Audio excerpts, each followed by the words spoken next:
framework and declares a method that contains the following things. So Boolean add is the one method, add all is another method, and the clear basically to remove all the elements. Add is to basically add a particular object. Add all is basically to add all the objects present outside there. Okay. So in the Java list, we are further dividing into the three parts, sorry, array list, linked list, and a vector. Right? So what is an array list? Array list has a various predefined, we call it as an API as well. These are the predefined methods which you can access by using this import. Right? So if you are importing import.java.util.star, it's basically you are importing all the methods as well present inside the array list classes. Right? So we do have an add method. Add method, basically you can add a collection. If you want to add a particular object at a particular index, you can do that. You want to get the last index of element, you can get it. If you want to convert it into an array, you can convert an array list to an array. If you want to clone it, right? Cloning means making a copy of something, right? So you can very well clone it as well. If you want to clear out completely, there is the clear method as well. And these are the methods which we usually use, right, to manipulate inside the array list. Right? The same method goes for the linked list, the same method goes for the vectors as well. Right? But there, when we talk about a linked list, we may have two kind of a linked list. The one is a single linked list. The one is a W1 linked list. When we talk about a single linked list, right? So it doesn't have a previous and a next pointer. Guys, do let me know if I'm going a bit fast. Right? We can slow down our pace as well. And if you feel if you are okay, maybe you can just put that we are okay or something like that. Right? Do let me know if someone feels that we are going too fast. Okay. So the single linked list, we don't have a previous and the next pointer. We only have a next pointer when we talk about a single linked list. What is an advantage over using a doubly linked list over singly linked list, right? So the advantage we have, if we use a doubly linked list, right, we can easily traverse in the forward direction as well as in the backward direction. But if we talk about a single linked list, right, the only traversal we can do is in the forward direction. If you want to do in the backward direction, we have to do some kind of a manipulation, or we need to reverse the pointer, which method we usually follow for reversing a linked list, right? Okay. But there is a disadvantage as well of using a doubly linked list, that it takes an extra space because we need to keep track of a previous and the next pointer, right?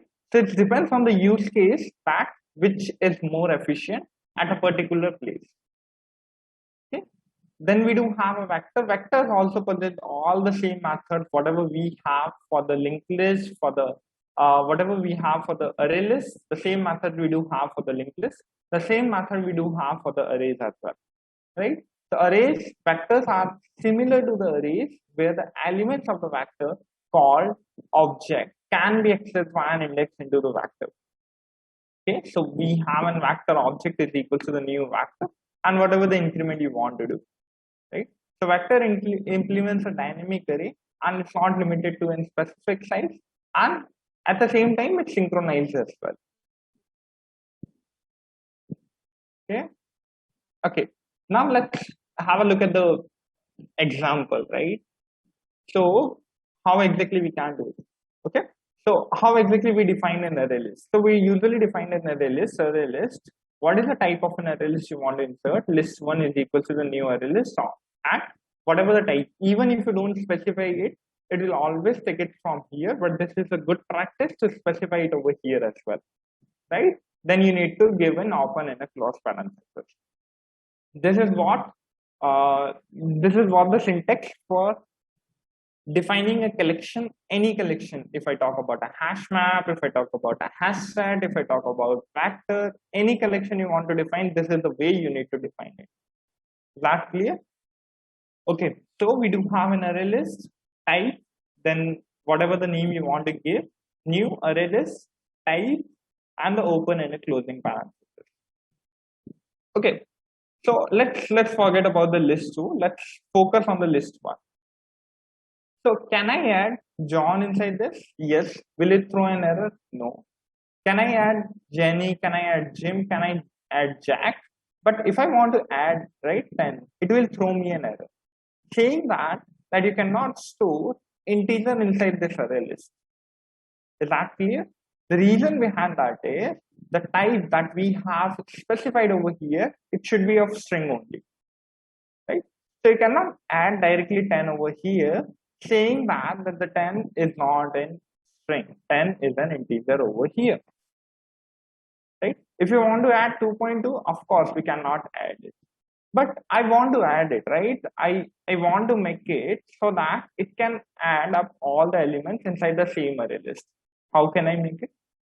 So rather than defining a particular as in string, right, I can define my array list in this manner as well. Array list, list2 is equal to the new array list. Since we are not defining any type, right? So what it expects is that it can take any type, whatever you want to give, right? So if I want to add list2 dot add John, it will accept that. If I want to add 10, it will accept that as well. If I want to add somewhere, let's say you want to add a character as well, you want to add an integer, you want to add a float, right? Even if you want to add a S1 object, which is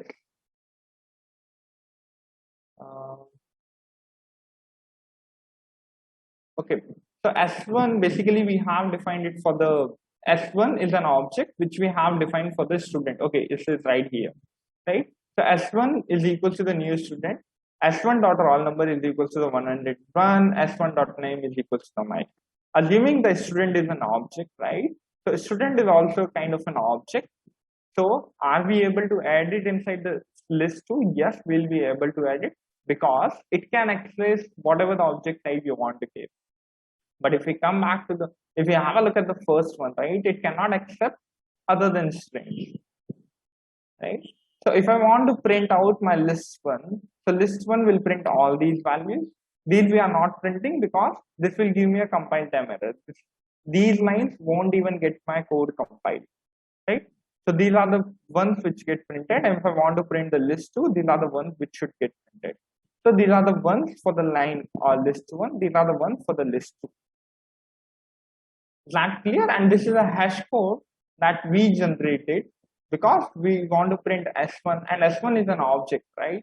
So it should have a hash code because every object has an hash code associated with it, right? We are going to discuss it today in the detail as well.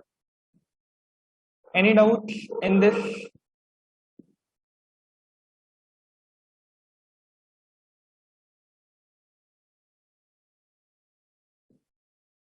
Okay, perfect. So let's move further. Okay, now let's talk about the few methods that we have discussed. So if we talk about the few methods, right? So the very first method is the get method, right? Let's say you want to get a particular element from a list. How would you get it? So if you want to get the second element inside the list, the second represents the index over here, right? So it won't be the second element, it would be the third element, right? Because we always talk about the index whenever we talk about the dot get, dot push, or dot swap methods, right? So the dot get method will return me the second element present inside this, whatever the second element, sorry, the third element at the second position, right? So 0, 1, 2, that is this the Zim element. So the name is basically Zim, right? If I want to extract the element from the second list, right? How should I extract it? Can I write that string name is equal to the list to dot get? No, we cannot. The reason behind that is the object class is a super class of a string as well, right? So since we can take any type of variables inside it, so that's the reason we need to define it as in a generic way. The generic object is basically an object keyword, right? String is a subtype of that. Like object is a super class. Then we do have a integer, right? String, boolean, float. These are the things we have inside it. These are the things we have inside it. So it will print system.out.println O is and whatever the O we are getting over here, that will get printed. That clear?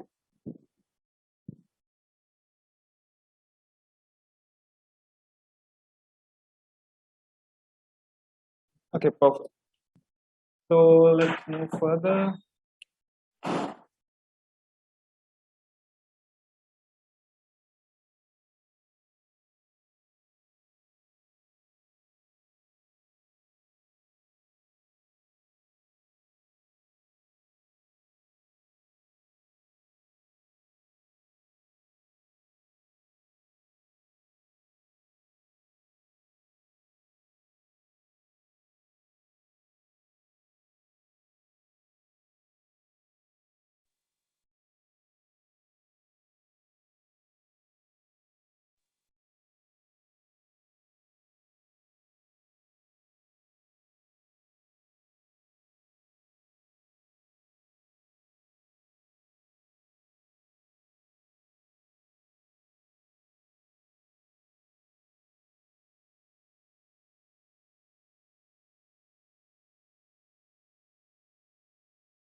Is that clear, guys?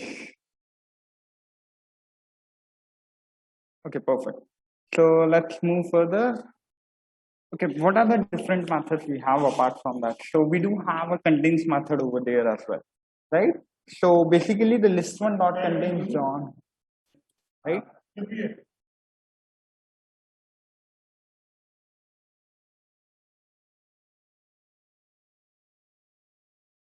Right, so list one dot contains John, right? So do we have a contain method? Yes.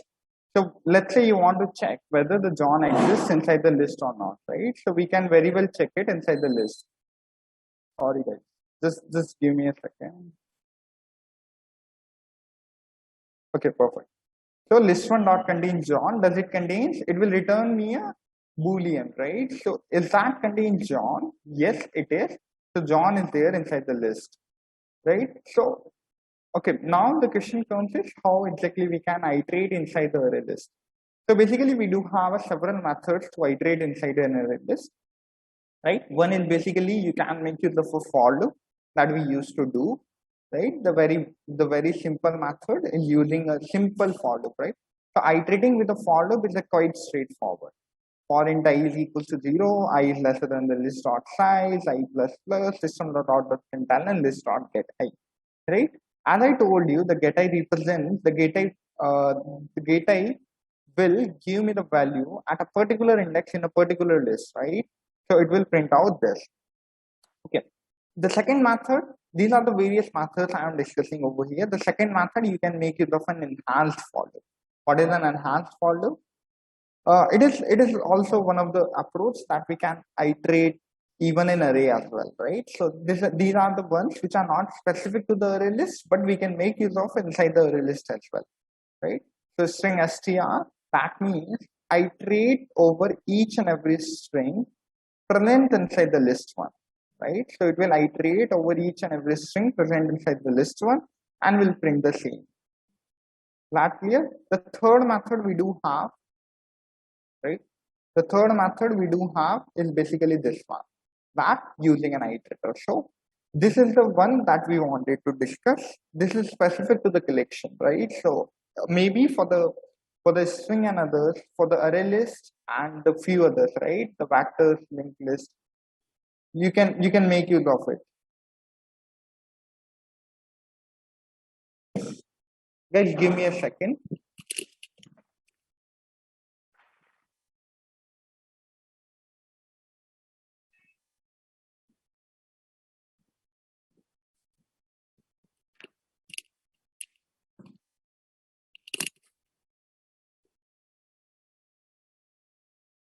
Okay.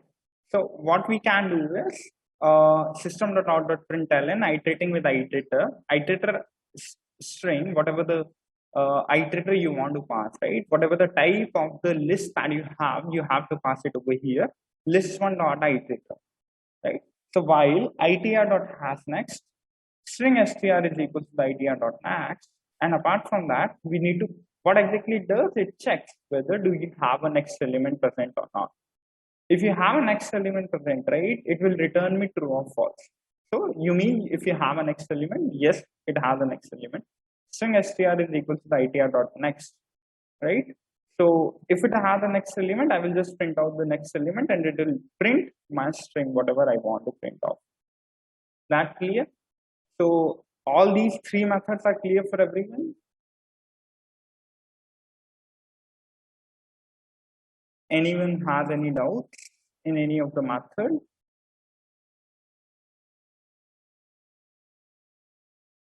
Okay, okay, perfect. Let's come to the queue, right? So how exactly we follow queue structure? Queue in the Java follows the FIFO operation, that is first in, first out operation. It orders the elements in the first in, first out order manner. The first element is removed first and the last element is removed at the end. Right? That is what FIFO represents, that the first in, first out. Okay. So how does a queue is defined? Queue integer, whatever the type of the queue that you want to, queue is equal to the new linked list. Right? So let's move further. Okay. These are the methods we have predefined for the queues, right? So if you want to add an object, we want to remove, if you want to element is basically just to peek the element, but there is a difference between a peek and the element, right? So the peek, if the element is not present, it will return you the null, right? Peek is basically just peek the element, right? You are not going to remove it from the queue or anything. It will still be there inside the queue, but whatever the element which is present at the peak, you can just see it. Element is also used for the same purpose, but when we see an element, right? If the list is not empty, if the list is empty, it's going to throw me an error. But if the list is empty, it's going to return me a null value. Is that clear? We do have a poll as well. Poll is basically to remove an element from the list, right? We do have a remove as well. Remove is also used to remove an element from an queue. and which order in we are going to remove, the order in which we are going to remove is same as whatever we used to follow inside the queue. That is first in, first out should be the followed.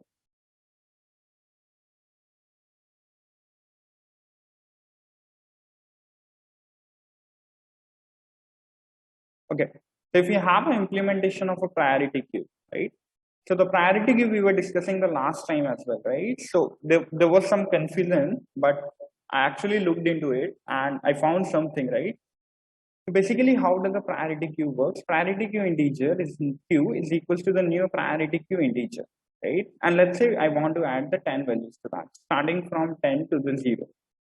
Exactly, it's not going till the 0, it's going to the 1. So starting from 10, we are going till the 1, and we are appending each and every value. We are adding each and every value inside the queue.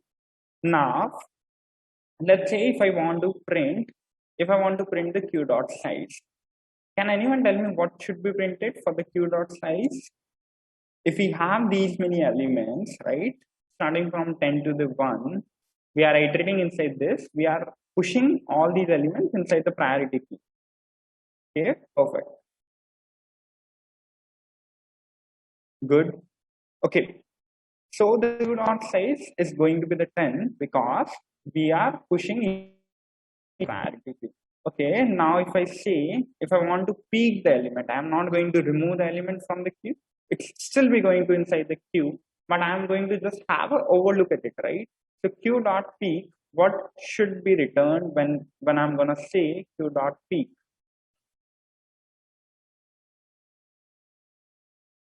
Okay. Okay. So why are you guys saying 1? Let me tell you, right? Let's say I have a 10, right? How I'm going to insert inside the queue?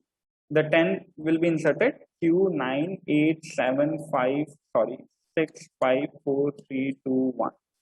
These are the elements I'm going to insert inside the queue, right? So if it would have been the normal queue, this is the way that the element should be inserted inside the queue, right? And we do have a property that the whoever goes first in should come first out. That's what the property we have for the queue. So which element goes first inside the queue? 10, right? So ideally, if it was a normal queue, right? In case if it was a normal queue, right? There is a bit different case with the priority queue, but in case of a normal queue, the answer would be 10 itself. Do you guys agree with me?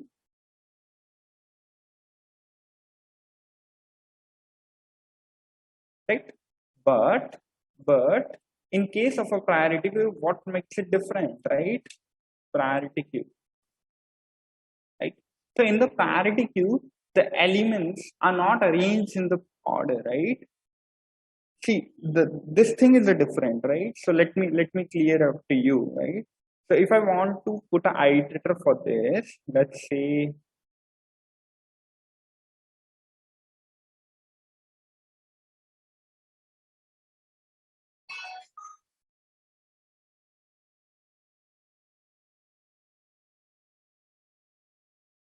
okay.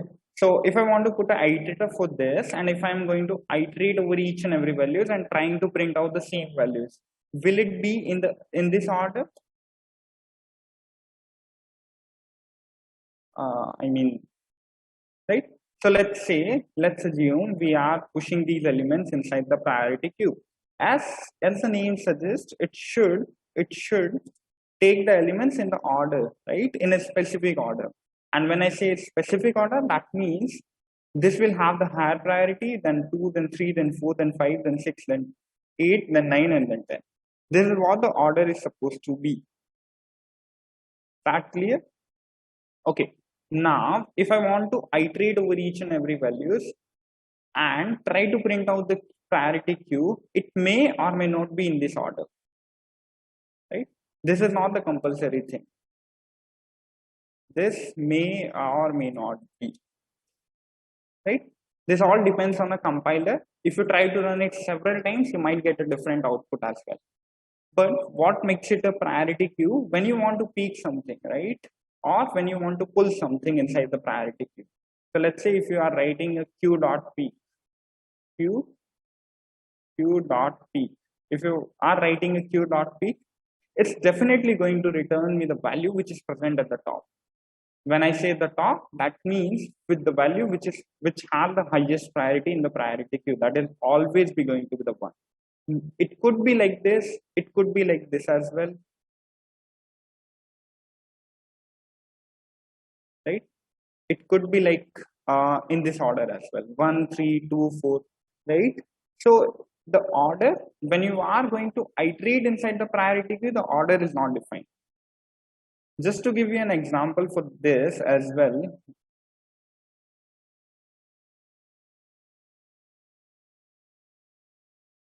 Okay, perfect. So this is the one example. Okay. So we have a priority queue. We are inserting in string elements inside this. We are inserting kiwi, apple, mango, and banana. Can anyone tell me what is the alphabetical order of these? If I'm going to print out the priority queue, what is supposed to be, right? We cannot claim it, but if I assume it that it should be in the alphabetical order, what should be the order?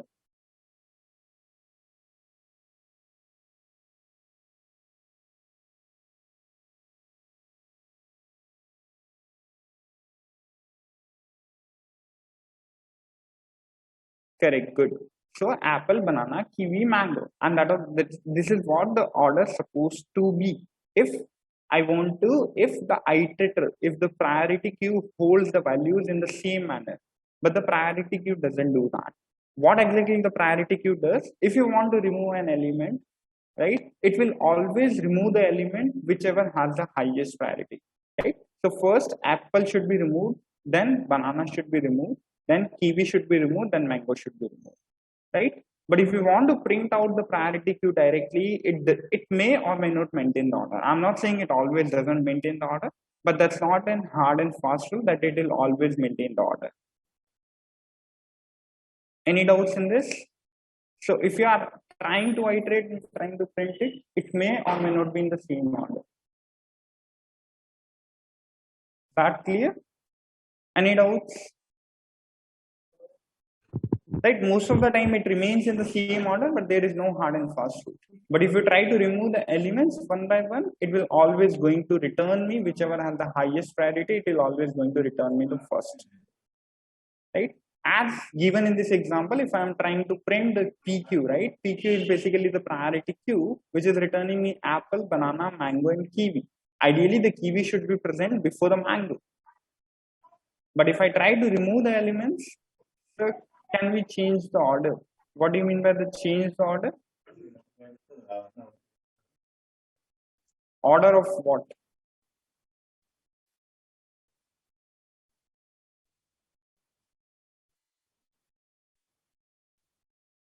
You mean the order of these or the order of these? Like order of queues. Of course, we can make the changes in the order of queue as well, right? If you want to print in the reverse order as well, you can make it in the reverse order as well. There is a function that you need to override, which will take care of this as well.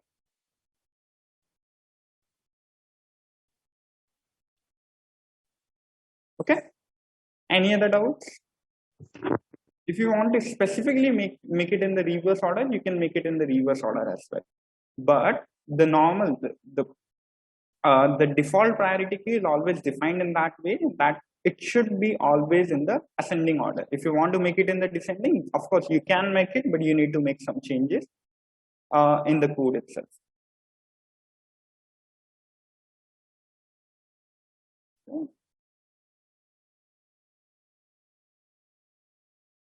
Any doubts so far? Okay, so let me try to run this code and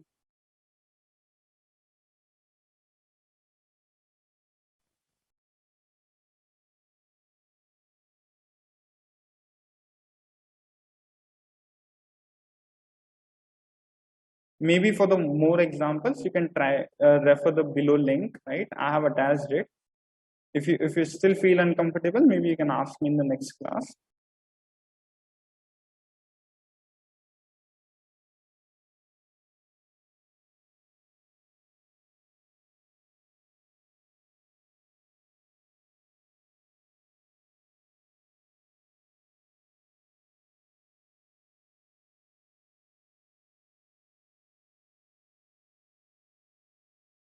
Okay, can anyone tell me?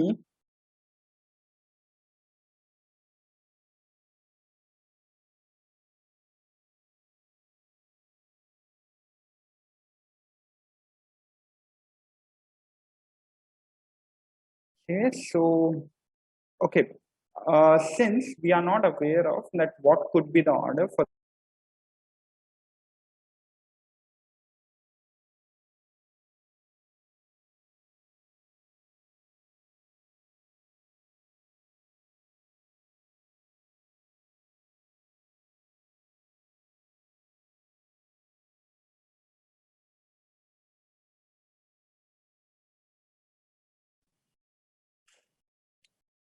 Okay, okay, what is the difference between a normal and a priority queue? So, am I audible to you guys?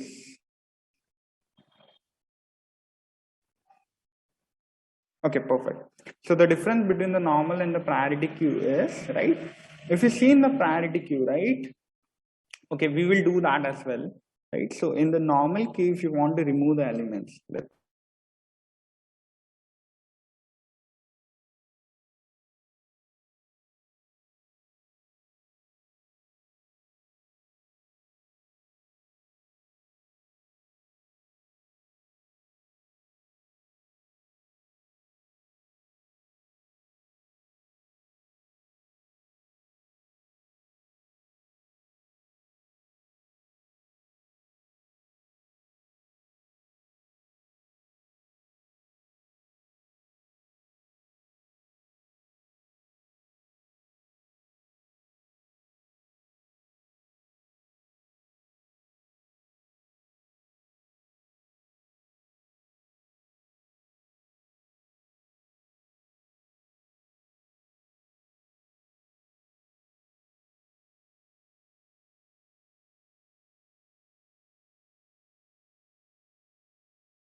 sorry guys, there was a network interruption. So what exactly it makes a difference? Let's say if I have a normal queue, right? So if I have a normal queue, the 10 9 8 7 6 5 4 3 2 1, this is the order I have inserted inside the normal queue. If I want to peek the first element, so the the first element is always going to be the 10 itself, right? Since it's not a priority queue. But if I want to peek the first element inside it, right? If it's a priority queue and I want to peek the first element, that's going to be the 1. That's where it makes a difference in the priority queue. So at the time of an insertion, you can assume that there may or may not be the difference. But when you are going to remove, when you are going to pull, right? That's where it makes a difference. Is that clear? It always returns me the elements in the alphabetical order. Okay, so can anyone tell me, because we will not be very sure about it, that what the iterator is going to print, right? So what we can do is, you can tell me the answer for this one, the line number 10. What is the head element for this?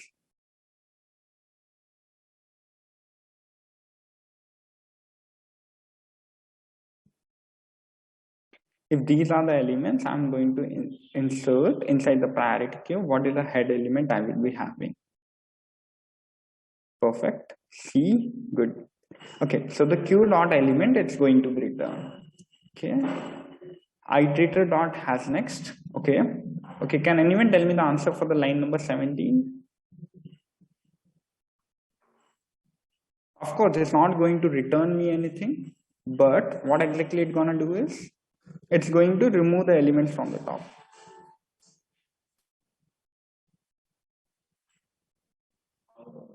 Okay, C will be removed. Okay, in this line,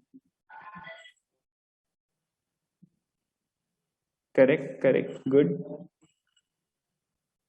Okay, so if I try to run it, right, let me. Okay, there is an issue with the VM.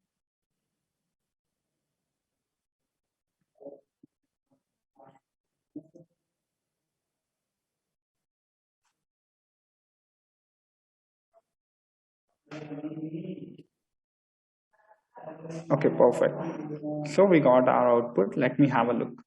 Right. So of course the head is going to be the C, the element and the peak. What is the pole doing? I will tell you, right? Okay, element and the peak are going to just peak the elements from the top. So they are not going to remove it. So even if I iterate the numbers, right? As I told you, it may or may not be in the correct order. Here we got in the correct order, but if I try to iterate it again, it's not in the correct order.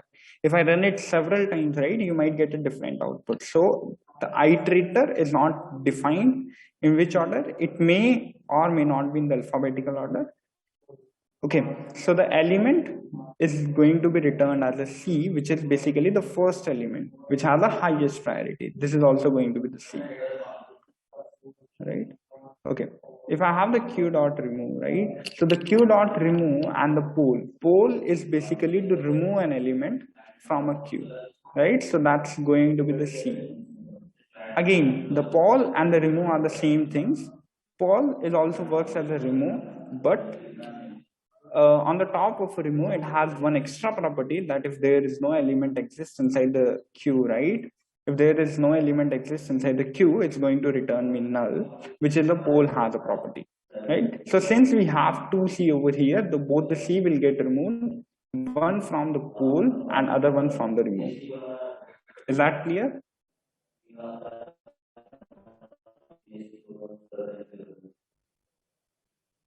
Any doubts? Perfect. Right? And if you want to iterate it, we can iterate it. Here, I have written the different iter. How do the operations on the queue, like comparing to the elements within a queue? Okay, so basically you want to compare the elements of a one queue with another queue, and within the same queue you want to get it compared.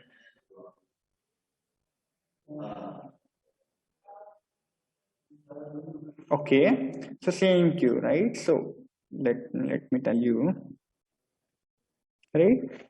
Here, if you see, right, iterator 2 has next will return me whether it has a next element or not, right? So one method, there could be the several approaches, right? One method you can convert into an array, right? So guys, the question over here is how can I perform an operation over a queue, right? Like comparing the other elements to the other elements inside the same queue. So first method is you can convert it into the two array.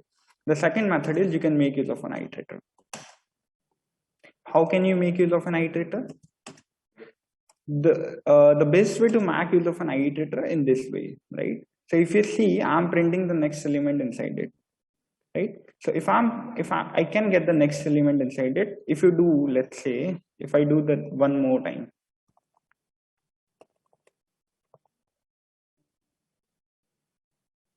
right? I will be getting the next element present inside it.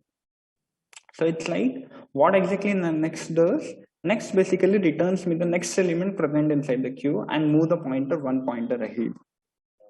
right? So if I'm doing this, these lines indicates basically which string or the which object I want to pick up. Is that clear? Right? And the second method, you can very well convert a queue into an array. These are the uh, you can just make use of a two array and you will be getting this, right? So, and as on the array, you can apply any operation, whatever the manipulation you want to, right? Any other doubts?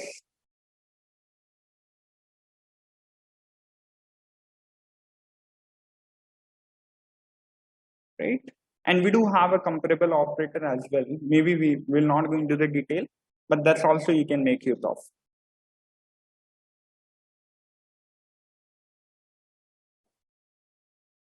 Okay. Okay. So here you can find some examples of arithmetic queue. These are pretty basic examples. I will leave up to you guys to understand this. And if you guys have any doubts in these, maybe you can ask me in the next class.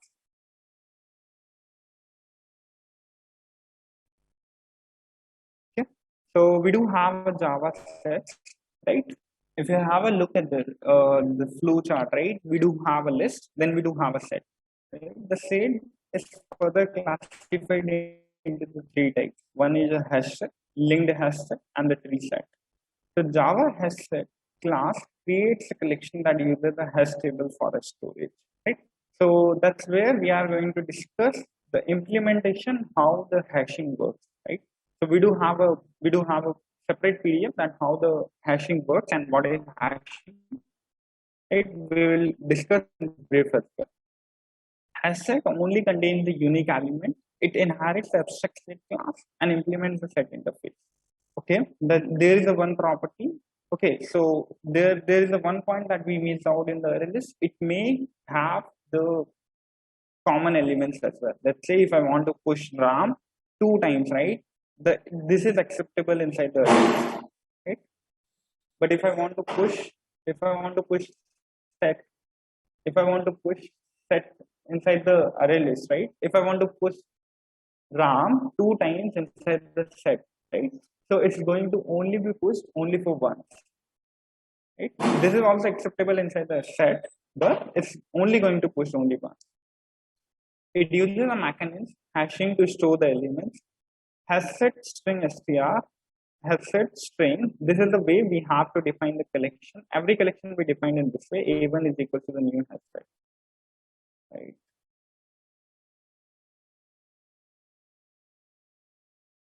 Okay. Okay. So we have has set, we have linked has set, we have tree set. Can anyone tell me what is the difference between these three, the common difference?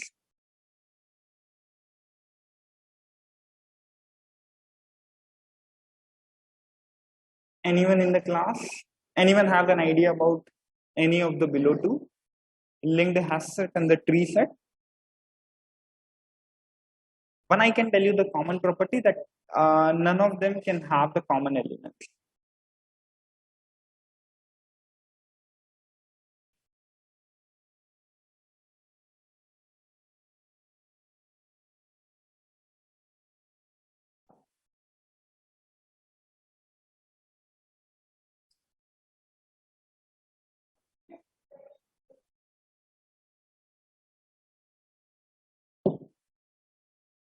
Perfect. Okay, dynamic memory. No.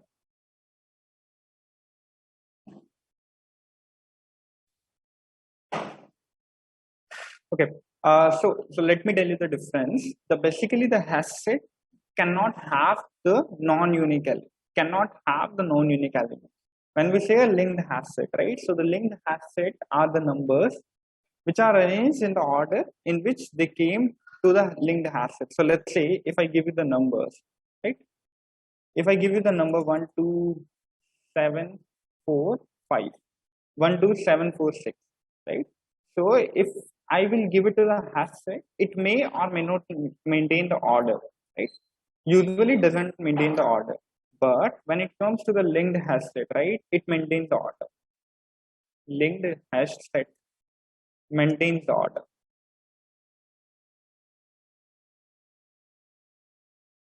Right? So whatever the order, the numbers are arriving, it would be in the same order at the end as well. Right? What is the advantage of a tree set then? Right? So we got one property that it maintains the order, which is a linked set. Tree set basically maintains in the ascending order. So let's say you want to have a unique element as well. On the top of that, you want to have the elements arranged in the ascending order. So maintains in ascending order. Right? So you don't want to have a unique element, as well as you want to have the elements in the alphabetical order, in the chronological order. So you should make use of a tree set in that case. Any doubts in the three, whatever we have discussed so far? You can have a look at it over here. The tree set class implements the set interface that uses the key for storage. The objects of a class are unique and stored in the ascending order. Right? It inherits abstract classes and implements the navigable set interface. This is defined in this way. Linked hash set, if you want to define a linked hash set, you need to define a linked hash set. A1 is equal to the new linked hash set string and then open and a close parenthesis. Okay, let's have a look at an example as well. Okay, so if you want to add these, may I know what would be the size of the hash set, right? Whatever we have created at the end of the operation. If I want to print, right, set dot size, what the size it will return. Can you guys give it a try?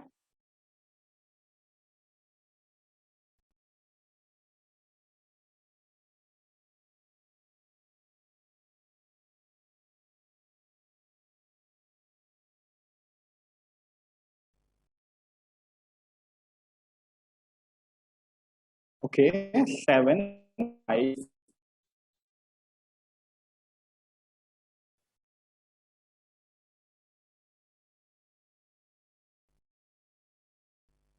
Enjoy. Okay, perfect, good.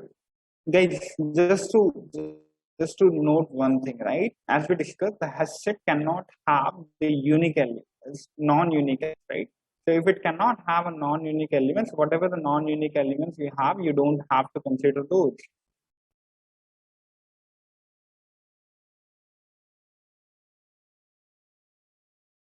Right?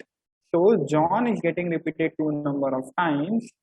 Apart from that, okay, Jim we have unique. John is again getting repeated 3 number of times. Sorry, right? So it will only be there for once.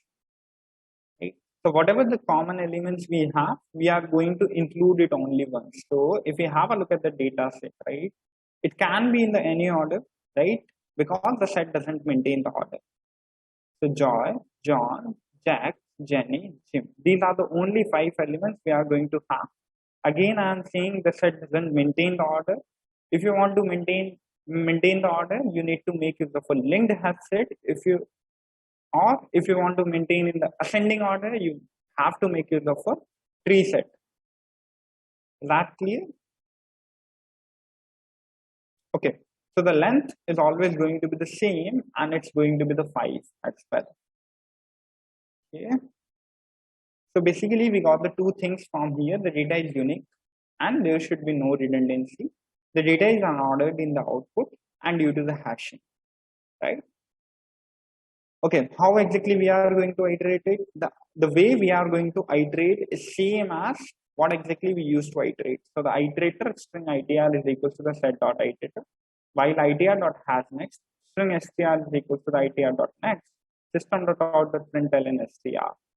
Okay, so this will return me each and every set, each and every element present inside my hash set, and this is what it has returned, right? Joy, John, Jack, Ginny, Jim. Okay. These are the methods which you can make use of. If you want to remove the gym, you can directly remove the gym as well from here. If you want to, if you want to check whether it has the John or not, right? So it has John, and the John can be set. If you want to print the size after removing an element, that's definitely going to be the 4 because we have already removed an element, so that is printing the 4. Okay. If you want to make use of a tree set, so the tree sets data is unordered, but it is alphabetically sorted, right? So it's definitely is going to be in the alphabetically order sorted. And if you have a look at the output, right?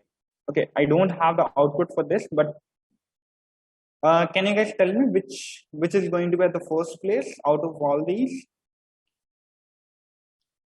Right? That's a property of a tree set. You need to make use of a property of a tree set. So it may or may not be in the order, but it is always going to be in the alphabetically sorted.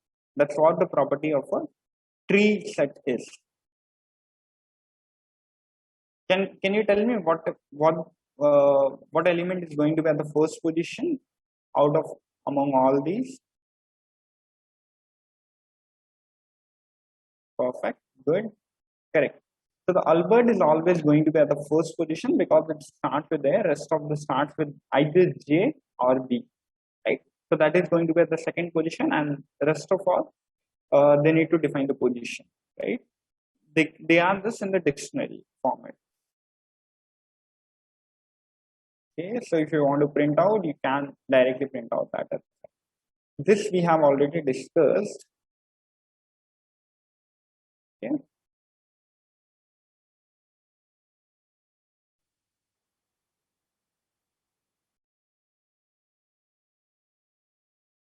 Okay. This is a question on a hash set, right? It was being asked. Let me check. Okay. It was being asked by the Ola. Kind of an easy question, not too tough, right? It's on the medium side, has 2 points. So can you guys give it a try and try to make it using hash set? I know it can be done directly as well, but it will lead to a more time complexity, which you want to avoid. Right? That's where the collection comes useful to us.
Guys, got any clue?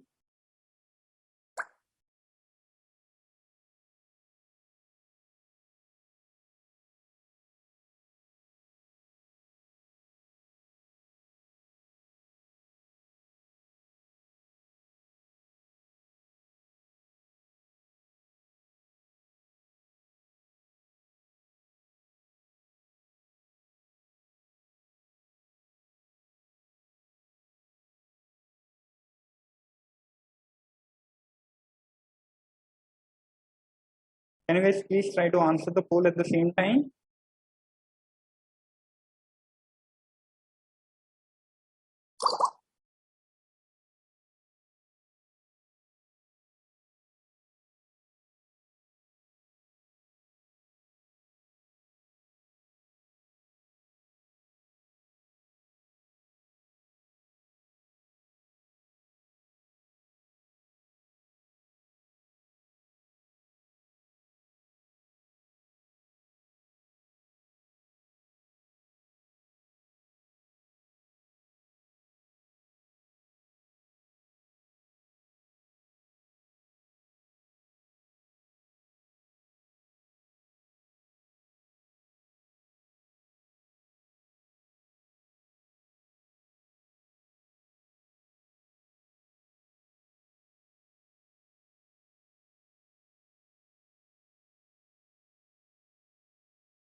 Okay, if set dot contains stri dot, okay, convert pad to hasset. Good, good, nice.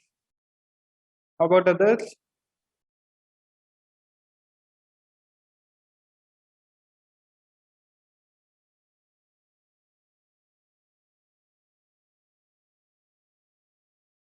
Yep, that's kind of a correct.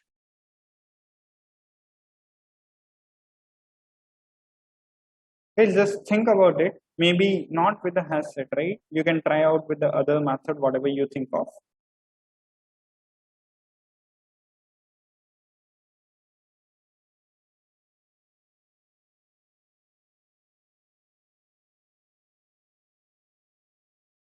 Okay, two pointer approach. Okay, how can you make it with the two pointer approach?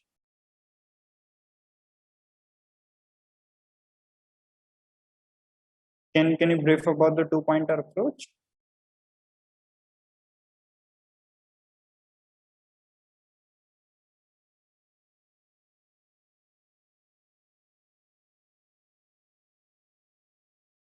Okay, so the question is quite easy. Basically, what exactly the question says is, let me explain the question to you. Meanwhile, if someone has anything to tell, maybe you guys can post in the chat. Given a string as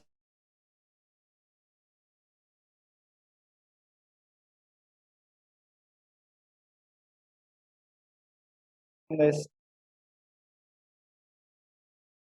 equals to the geek, so geek, fat is equals to the sat, output is equals to the e. How exactly we are getting the output? So basically, what exactly we need to check, right? Is the G is present over here or not? If it's not, right? Is the E is present over here or not? We need to check whatever the element is present inside this. If no element is present, we can just mark it as a that no element is present, we cannot find it. Right? So basically, what we can do is we can make use of an hash set to do that. And how exactly we can do it? We will convert what the others said, right? That's absolutely correct answer. So we'll convert the second length, right? Because we don't want we just want to check whether the element is present or not, right? So we can very well make use of a contains method, right? So what I'm gonna do is I'm just creating a hashtag of a characters, right? For int I is equals to 0 to the s2 dot length I plus plus h dot add s dot caret I.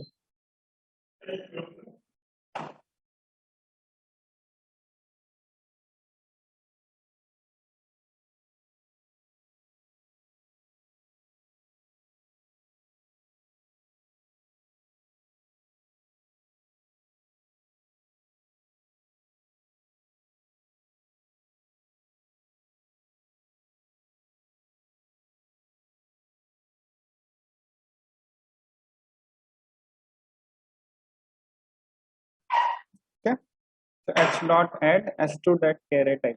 So basically, what exactly we're gonna add each and every element to the hash set. Now, once we have added each and every element to the hash set,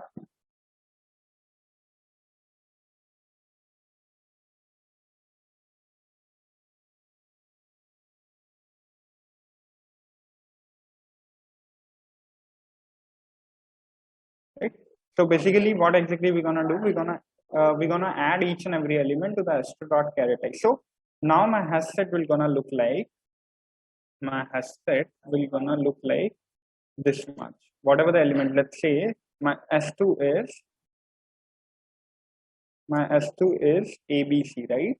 So if my hash set will gonna look like the character A is present inside this, the character B is present inside this, as well as the character C is also present inside this. This is my hash set will gonna look like. Now, for the second thing, right? What I'm gonna check is I'm gonna iterate each and every element for the S1 dot length. So basically, S1 is the first string that we have, right?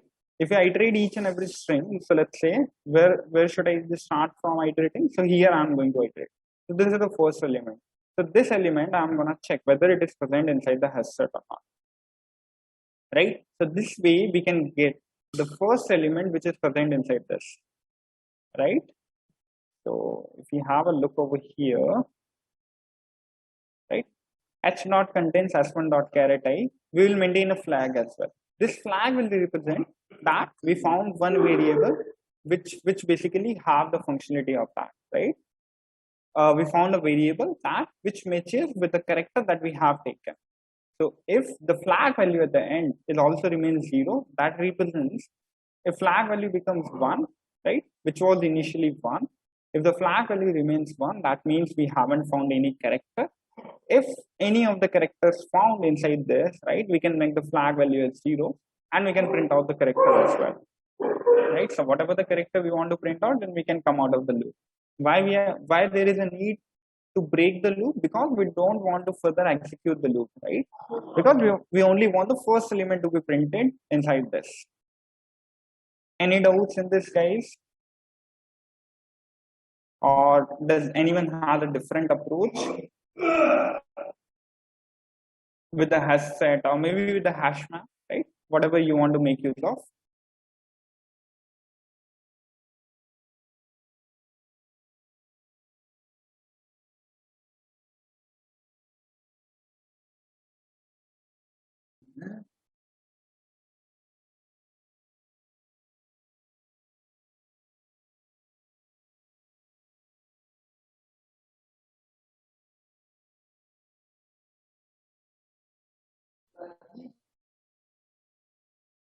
Guys, any doubts so far? Okay, what is the complexity of a contains? So basically, how does a contains work, right?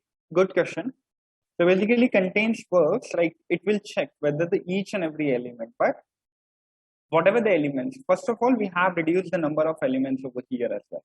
But in the worst case, it also takes a big of n to check.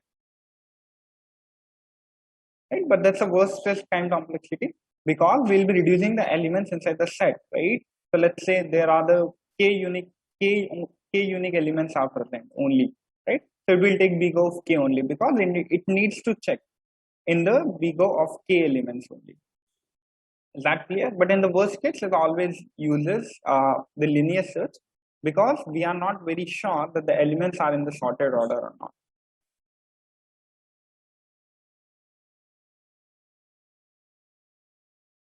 Any doubts?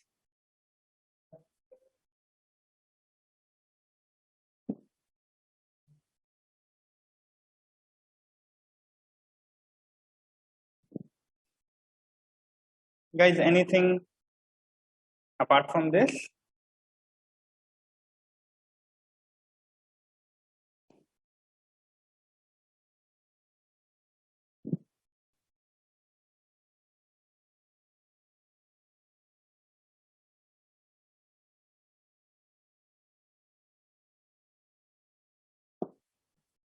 Right? And even if you look at it over here, right, h dot contains s1 dot caret I. So it's basically going to look only for these elements, right?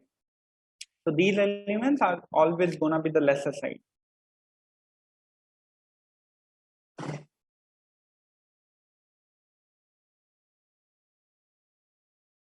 Any other doubts, guys?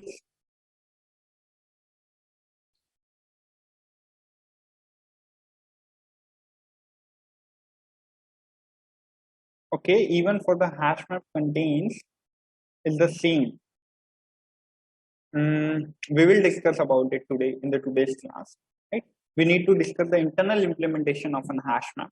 That's where we are going to discuss. But the contains usually takes the same time complexity. Yes, it is. It would be the same as well.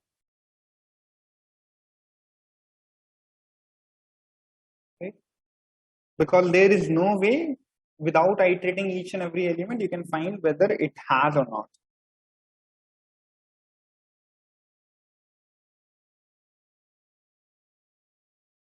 Until unless it's not sorted in the, it's not arranged in the sorted order.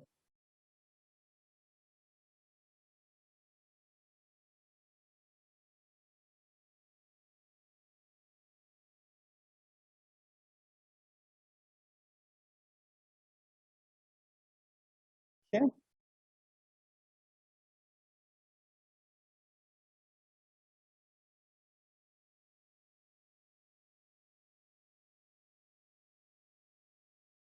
No, guys, the hashing, let me tell you the hashing concept, right? Maybe you can ask your doubts after once we have discussed over the PDF. Let me, guys, does anyone have doubt in this? Right? You are mixing up the two concepts over here. Right? First, let me tell you what is an hashing concept, then maybe you can ask your doubts if you have any. Is that clear?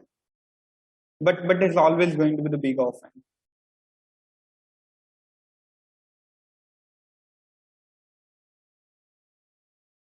Any other doubts, guys?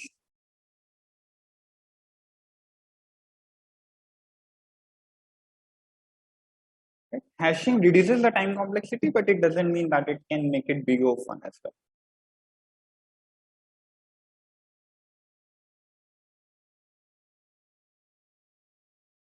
Okay, so let's, maybe if you have any doubts, right, just post it right after this once we are done with this. Okay, so how a hash map works internally, and this is where we make use of a hashing concept, right? Even the hash set make use of a hashing concept, but we'll discuss the hash map and the hash set so that we will cover both as well. So what is an hashing concept? Anyone in the class have an idea about it?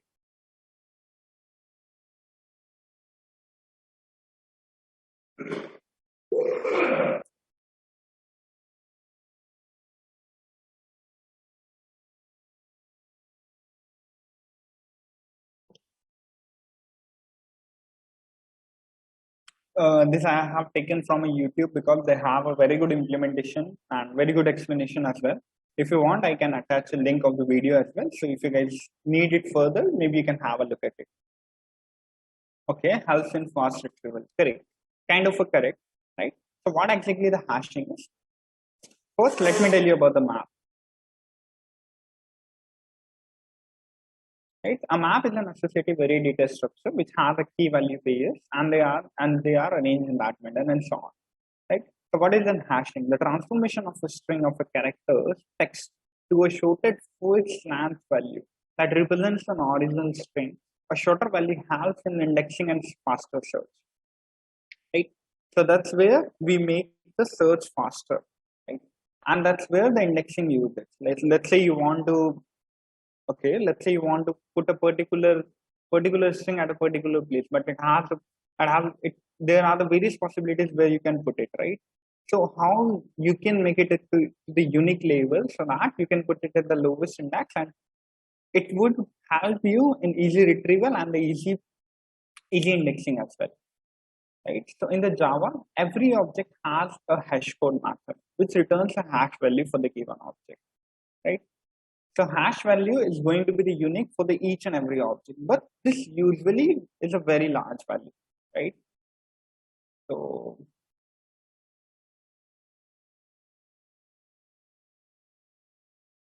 right. So here is an example, and I want to insert the value in the hash map. So first I will compute the hash value of the given, which is going to be large value. So let's say I want to insert a number, I want to insert a string, let's say Ram. Right? So Ram is basically a string that I want to insert inside my hash map. Right? So how exactly should I store it? If I going to compute the hash value for this, right, it's going to be some larger number. Let's assume this is the number I'm getting unique for this RAM, right? And this is the position. If I put it right there, I can easily tell that okay, this is the RAM, right? And this is my hash code, right? But this is going to be a bit longer, right? This is not a simple hash code, right? If you put it at this place, it would not be easy for you to retrieve again, right? So how can you make use of an hashing concepts over there? So rather than putting which is a very large number, so rather than putting as a large number, we usually divide in that way that index is equal to the hash and n minus 1, where n is usually defined by 16, right? 2 to the power n, right? So if not 16, it would be 32, it would be 64. But by default, the very first time whenever we initialize a hash map, it's the default value it contains is as a 16 size, right? So as you grow up the elements, it can grow up to the 32, 64, and so on and so forth, right? But the default value it defines is as a 16. So that means if I say 16, right? So it means the index elements are going from 0 to 15. Okay. So if the index elements are going from 0 to 15, this is my hash map will look like.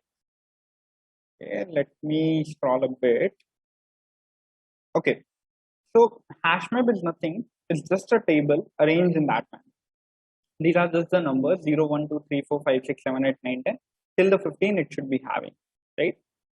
And this is where I want to make use of a hashing concept for putting these values inside these tables. And this is the table with which I want to make my hash map. Is that clear? Okay. In the hash map, we do have a put function. How exactly the put function works? So put functions basically puts the elements inside the hash map. This is what the overview that we all know about. But how exactly it works internally, right? So let's say you want to put a king and the value is going to be the 100, right? So we have a value, we have a key as a king and the value is going to be the 100. How exactly we're gonna put? We're gonna calculate the hash of the key. Let's say for the king, I got some bigger number, right? Similarly for the Ram as we got, right? Similarly for the king also we got, right? So king also, let's say I got this as a number for the king as well. Now, this is a hash code that I got, but where I want to put it, I want to put it in the range between 0 to 15 only, right? I cannot put inside at this big place, otherwise it would take a lot of memory, which is useless, right? So in between those numbers, the memory will be useless. And I want to make use of those memories as well. I don't want to waste my memory, right? So to make use of the memory, what I'm going to do is index is equal to the hash and n minus 1, right? So whenever you use a hash and n minus 1, this is basically the hash. And if you do n minus 1, the value of an n is going to be the 50, right? So whatever the number you're going to get, it's always lies in between 0 to 50. Is that clear? Whatever the number you're going to get is always lies in between 0 to 15. So the index, whatever the index you are going to get, it's always going to lie in between 0 to 15. So if we move on to the next slide, right? Okay, maybe it's not very clear. Let me move on to the next. Right. So at first, the value inserted is we have the key, we have the hash code, and the value null represents the not pointing to the other. Okay. So the index. Coming back to this slide, the index we got for the very first one is basically 4. After calculating this index is equal to the hash and n minus 1. The index we got from this is basically 4, right? So what I'm gonna do is I'm gonna just link it that way that the king would be the first place, then whatever the value you want to put, then the number itself, and then the null. So the null represents that there is no other value present at this index as of now, right? King, whatever the value, whatever the hash code you got, then after that the value itself. So basically it might not be very clear, but I will share a clear document as well. It's in the Word format. So it would be like king, then the hash code of this, right? Then after the hash code, you have the value which is 100. Then after this will represent the null. And this is what we are going to put as the 4th index. Is it clear till here? Okay. So this is present at the 4th index. So if I want to tell you specifically, right, this is present at the 4th index. Right? Let's say another operation comes. Let's say we got the Clark as well. Right? So let's say I want to push the Clark. Right? So we will calculate the hash for this. The hash will give me some bigger number. After that, we are going to calculate the index for this. Okay. So if we calculate the index for this, the index comes out to be the, okay, for the Clark, the index comes out to be the 2. Right? If you see the Clark is at the index 2. Right? These are the auto-generated. So the hash code as a auto generated, which each and every object has, right? So basically at the to position, I have put my class, right? Then the hash code of the class, right? Whatever the hash code could be, some bigger number. Then whatever the value we have at the Clark position, which is basically this,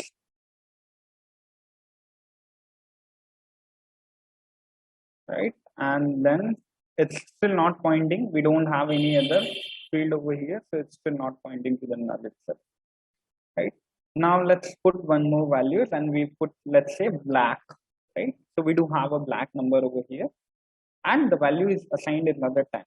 But the index, apparently we got a index which is already present, right? So the king already have an index 4. The index of the king is already 4, and we got a one more variable. The king has an index 4, and the black also has an index 4. Now I'm gonna put these two indexes at the same time. That's where the collision occurs, and this is what the collision condition called in the hash map. Right? This is called as a collision condition, right? So now I got stuck at how exactly I'm gonna put it right over here. But there is a way to do it, right? Since you are saying that the last index is null, right? So why don't you make it as this, right? Instead of putting as a null, I will put the address of the next address, and it will point to the next. Kind of a linked list that you are going to create at the 4th index as well. So what are you gonna put? You're gonna put black, right? You're gonna put black. Then after that, the hash code of this, right? The same process. The hash code of this, right? The whatever the value, let's say it has a value 10, right? And after this, you want to put it null, because it's, as of now, it's not pointing to any other, right? So we put an address over here, we removed null from here, and we put it right there. This way you are going to create all of those, right? So similar way we can push all of those, right? So we'll be keep on getting this, and if you get one more element, you might get the 3 elements right over here as well, right? I'm not sure why the PDF reduces the quality, but maybe I will try to share in the Word doc as well, right? So it got in the three rows, right? So basically the 3 elements have the index 4. Is it clear till here for everyone? Right? So this is basically we have discussed that how a put operation works. Right? Now we do have one more operation, which is basically a get operation. Right? So we get to know the put operation. Now let's talk about the get operation. Right? How does the get operation work? So get operation, for getting something, right? What do you need? Is it just a key, right? And you need to retrieve the value from that. So if we have a look, okay, perfect. So it's right there. So let's say I have a key which is basically the king. Now what I'm going to do is, with this king value, I'm going to generate the hash code, right? The hash code will be generated automatically. I want to fetch the value for this one, so the hash code will be generated. If the hash code got generated, let's say some bigger value, but the hash code is going to be the same whatever we have over here, because this is a unique number that's generated for the each and every string uniquely, right? So the hash code got generated. Now we got the hash code for this. With this hash code, what I'm gonna check is I'm gonna calculate the index, right? What the index is going to return me? Index is going to return as a 4. Now what I'm gonna do is, at the 4th index, I'm gonna check, right? So at the 4th index, I have 3 elements right over here. But how exactly should I get that? Okay, this is the king, and this is the value that I need to pick off, right? So I'm gonna compare the hash codes later, right? Then go to the 4th index,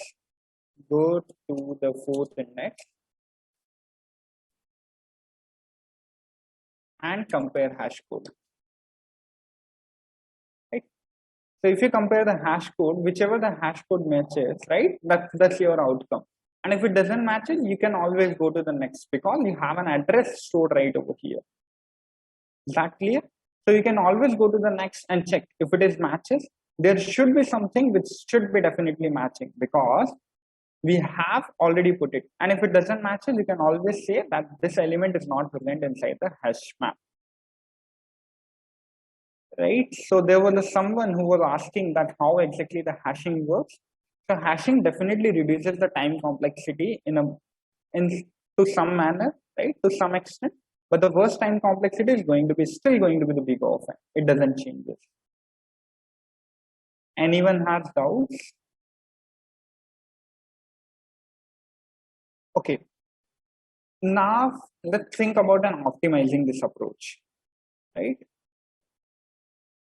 So how exactly we can optimize it, right? So instead of using a linked list over here, right? If you see, it's kind of a look like a linked list, right? So let's say you got 1,000 elements over here, and you put it inside the linked list. Apparently, all of them have the same index, right? So it would not be easy for us to fetch a particular element, right? So what exactly we can do? Instead, we can make use of something which is called as a tree, right? So whenever we have too many unequal keys which gives the same hash code, when the number of items in the hash bucket grows beyond the threshold frequency, which is 8, the content of the bucket switches from using a linked list entry object to a balanced tree, right?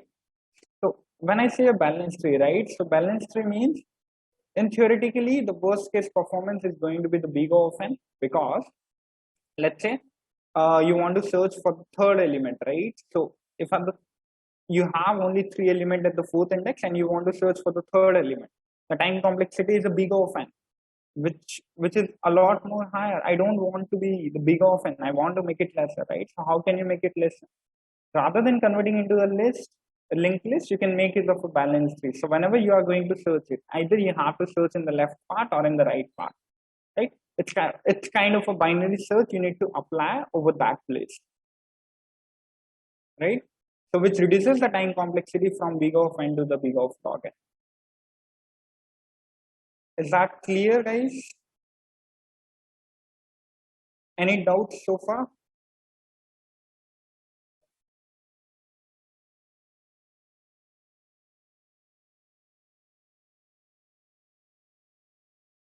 Okay. So I hope we had a good session today. If no one has doubt, maybe you guys can drop off. Okay, guys. Thank you.